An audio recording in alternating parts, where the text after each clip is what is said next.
Good morning. ప్రభు అయిన యేసు క్రీస్తు నామంలో మీ అందరికీ నా వందనాలు తెలియజేస్తా ఉన్నాను. ఈ ఉదయకాల సమయంలో దేవుడు మనకిచ్చిన ఈ అవకాశాన్ని బట్టి దేవునికి కృతజ్ఞతలు తెలియజేస్తూ చిన్న ప్రార్థన చేసుకుని ప్రతిదినము ప్రభుతో అన్న ఈ యొక్క కార్యక్రమంలోకి మనం వెళ్దాం. తలలోంచుదాం, కళ్ళు మూసుకుందాం. పరిశుద్ధులైన తండ్రి, ప్రేమ కలిగిన మా దేవ, మీ వందనాలు, స్తుతులు, స్తోత్రాలు నాయన. ఉదయకాల సమయంలో మీ పాదాల దగ్గరకు మమ్మల్ని తీసుకొచ్చినందుకే వందనాలు. మీ స్వరం వినాలని ఆశపడుతున్నాం. మీరు మాతో మాట్లాడమని వేడుకుంటున్నాం. సహాయం చేయమని, ఈ సమయం మాకు ఆశీర్వాదకరంగా దీవెనకరంగా మార్చమని యేసు క్రీస్తు నామములో ప్రార్థించి అడిగి వేడుకున్నాం తండ్రి, ఆమేన్. రైట్. నేటి దినాలలో క్రైస్తవులుగా లేదా విశ్వాసులుగా ఉంటున్న మనము ఏం చేస్తున్న వారంగా ఉన్నాము అంటే చాలా ఆసక్తికరంగా మనం చెప్పుకోవచ్చు. మనము పోరాటము చేస్తా ఉన్నాము. మన జీవితము ఒక పోరాటము. క్రైస్తవ జీవితము అనేది ఒక పోరాటము. ఎన్నిటితో మనం పోరాటం చేయాలో కదా.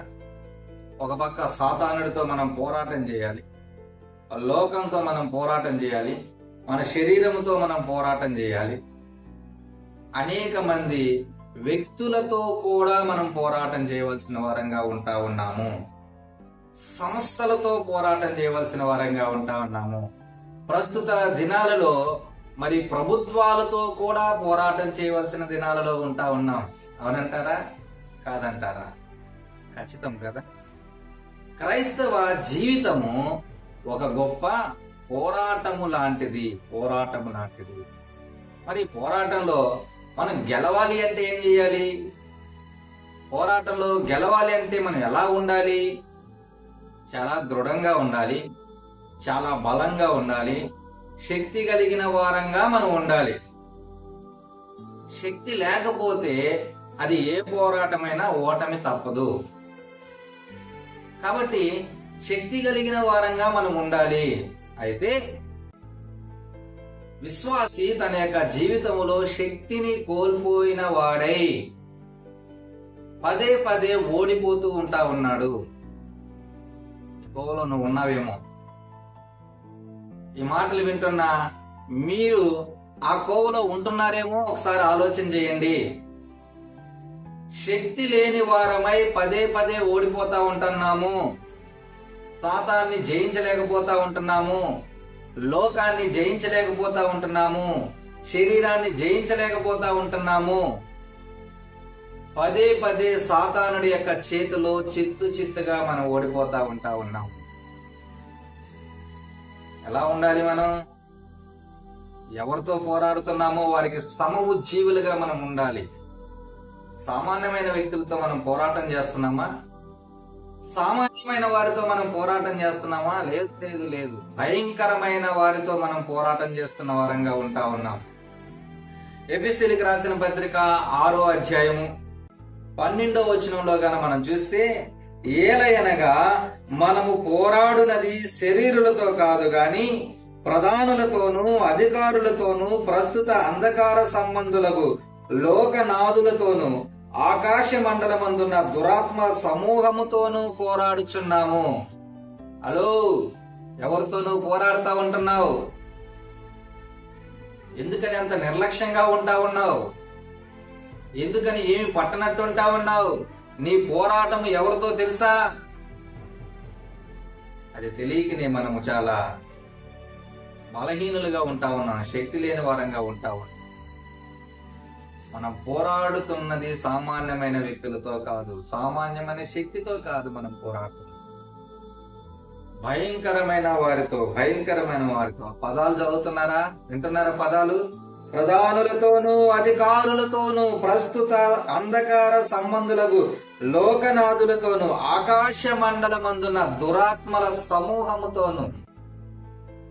ఆషామాష వ్యక్తులు కాదు, ఆషామాష శక్తులు కాదు అవి. అలాంటి వాటితో పోరాడుతుంటున్న మనము ఎలాంటి వారముగా ఉండాలి? ఏ విధమైన శక్తి కలిగిన వారంగా మనం ఉండాలి?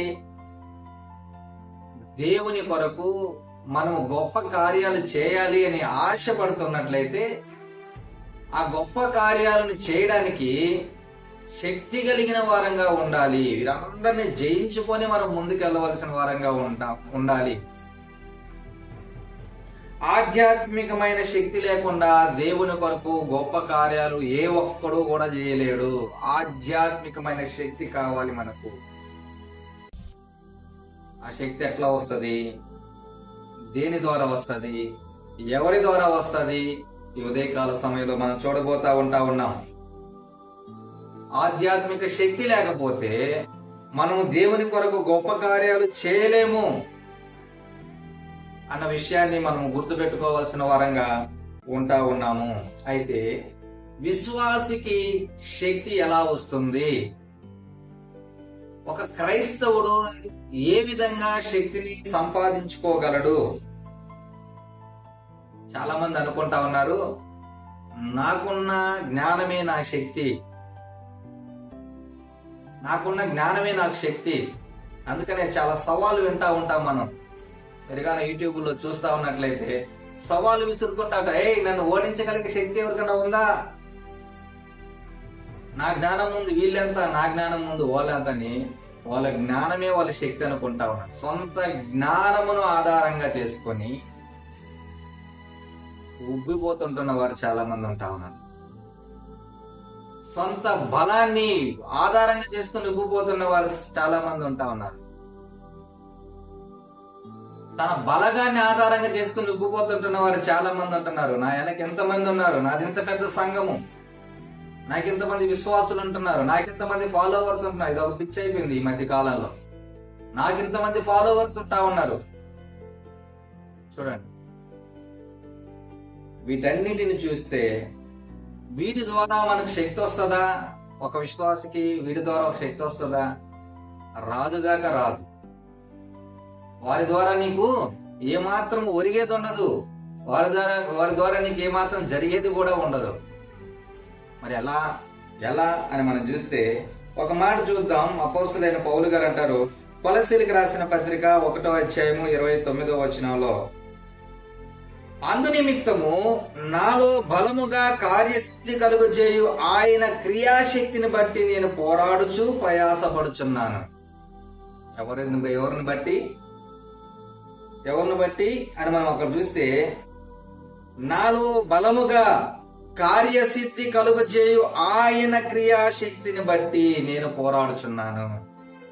ఆయన క్రియాశక్తిని బట్టి ఆయన దేవుని యొక్క శక్తి లేకుండా మనం ఏ పోరాటమును కూడా విజయవంతంగా మనం ముగించలేము. దేవుని సహాయము లేకుండా ఏ విషయంలో కూడా మనము విజయ పతాకాన్ని ఎగరవేయలేము. ఈ ఉదయకాల సమయంలో ఈ మాటలు వింటున్న ప్రియ సహోదరుడా, సహోదరి, ఈ లోకంలో నువ్వు పోరాటంలో ఉన్నది ఎంత వాస్తవమో, దేవుడు నీతో లేకపోతే నువ్వు జయించలేవు అన్నది కూడా అంతే వాస్తవము. నువ్వు జయించాలి అంటే, నువ్వు గెలవాలి అంటే, ఎదుటి వారిని నువ్వు ఓడించాలి అంటే నీకు దేవుని శక్తి కావాలి. దేవుని శక్తి కావాలి. నీ సొంత శక్తి కాదు, నీ సొంత జ్ఞానం కాదు, నీ బలం కాదు, నీ బలగం కాదు. దేవుని యొక్క శక్తి నీకు తోడై ఉంటే తప్ప నువ్వేమీ కూడా చేయలేవు అన్న విషయాన్ని నువ్వు గుర్తుపెట్టుకోవాల్సిన వాడవుగా ఉంటా ఉన్నావు. అందుకని యోహాను సువార్త 15వ అధ్యాయము 5వ వచనంలో ఉంటది. ఏం చెప్తున్నాడు దేవుడు? నాకు వేరుగా ఉండి మీరేమీ చేయలేరు. నాకు వేరుగా ఉండి మీరేం మనం దేవునికి వేరుగా ఉండి ఏది కూడా మనం చేయలేమండి. ఏ కార్యాన్ని మనం చేయలేము. దేవుడు మనతో ఉంటే తప్ప, దేవుడు మనకు సహాయం చేస్తే తప్ప, దేవుడు మనతో కూడా ఉంటే తప్ప మనం ఏది కూడా చేయలేని వారంగా ఉన్నాము. కాబట్టి ఈ ఉదయకాల సమయంలో ఈ మాటలు వింటున్న ప్రియమైన సహోదరుడా, సహోదరి, నీ పోరాటంలో నువ్వు గెలుస్తున్నావా, ఓడిపోతున్నావా?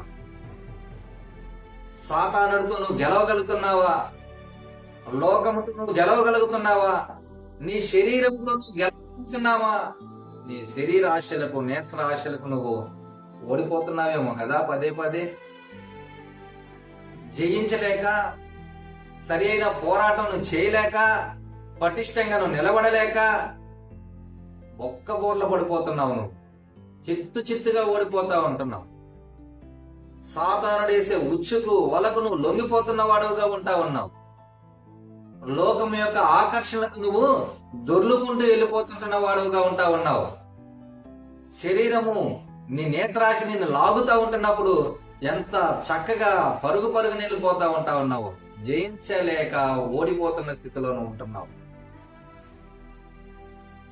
నీకేం కావాలి అంటే దేవుని శక్తి కావాలి. దేవుని శక్తి కావాలి. దేవుడు లేకపోతే నువ్వు ఈ పోరాటంలో ఓడిపోతావు. దేవుడు సహాయం చేయకపోతే నువ్వు ఈ పోరాటంలో ఓడిపోతూనే ఉంటావు. జయించగలిగిన అనుభవంలోకి నువ్వు ఎప్పటికీ కూడా రాలేవు. కాబట్టి ఉదయకాల సమయంలో దేవుని యొక్క శక్తిని ఆశ్రయించిన వాడుగా ఉండు.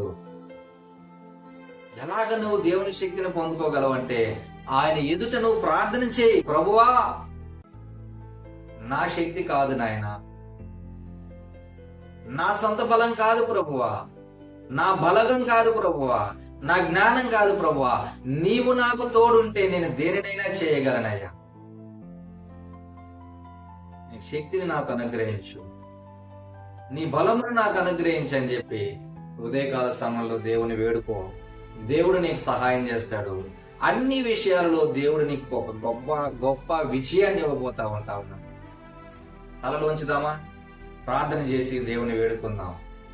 పరిశుద్ధులైన తండ్రి, ప్రేమ కలిగిన మా దేవ, నీ వందనాలు. ఈ లోకంలో మేము పోరాటంలో ఉన్నామన్న విషయాన్ని మాకు గుర్తు చేసినందుకే వందనాలు. జయించగలిగే శక్తిని మాకు దయచేయండి. నీవు మాతో ఉంటే నాయనా మేమన్నిటినీ జయించగలం. ఇదిగో మీలో ఉన్నవాడు లోకమును జయించి ఉన్నాడు, మీరు భయపడగలనని చెప్పిన మా దేవా, ఆ జయాన్ని మేము పొందుకోవడానికి మీ సహాయం మేము కోరుతా ఉన్నాం. సహాయం చేయమని మీ దయగలిగిన హస్తాలకు నాయన మమ్మల్ని అందరిని అప్పచెప్పుకుంటూ యేసుక్రీస్తు నామములో ప్రార్థించి వేడుకుంటున్నాను తండ్రి. ఆమేన్. God bless you.